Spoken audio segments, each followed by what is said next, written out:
think the first thing that is important for us for people to know about our new PGD at the business school is that we are targeting students with a very high opportunity cost to come and study on campus.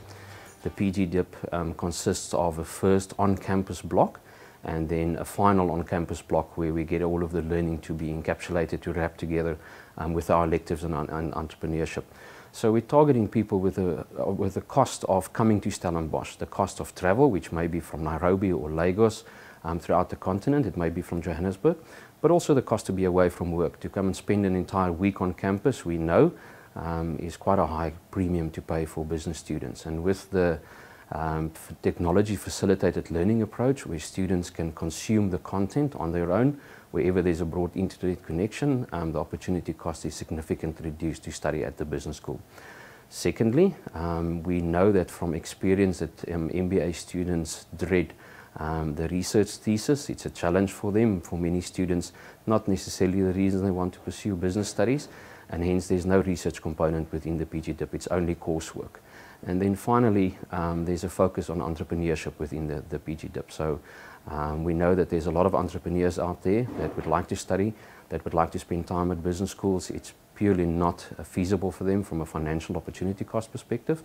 And they now have the opportunity to spend time at the USB, to get a qualification from the USB, from a highly ranked school, with a lesser opportunity cost to be associated with that. And that makes it very exciting. We believe it's a massive opportunity.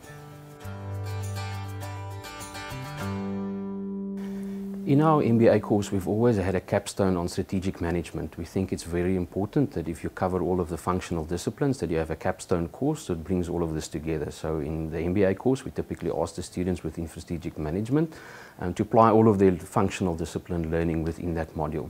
And we've decided on the PGD to do that with entrepreneurship. So entrepreneurship becomes our flagship, our capstone course, and it's more an entrepreneurial kind of mindset. So the idea is that entrepreneurship, the functional disciplines, is dealt with within operations management, ethics, sustainability, systems thinking, all of those modules. But we will then bring all of that together. We would like to wrap it up. We'd like to ensure that our students truly leave the business school with a broad perspective in terms of what it is to be an entrepreneur, but also with the functional knowledge that they need to be successful entrepreneurs out there in the business world. We have a very interesting, innovative module called the Digital Quotient. The Digital Quotient is a term that I learned from the facilitator that we have approached to do this for us. And the Digital Quotient, we believe, is becoming as important in the modern business world as an IQ and an EQ would be. We appreciate the value of EQ. EQ is a concept that we do within the business school. It's something that we spend a lot of time on. And we believe that we've now reached the era where the DQ becomes important as well. And the Digital Quotient is firstly required to be part of the technology facilitated learning process, but also we believe it's a skill set that you need out there in the modern business world. We know that managers of all organizations, small one-man businesses right into big organizations, grapple with the transformational power of digital technologies, be it social media, be it the digital transformation of their business models. And within the Digital Quotient, we're going to raise the DQ of our students to a level that they can truly be good managers in the networked innovation economy.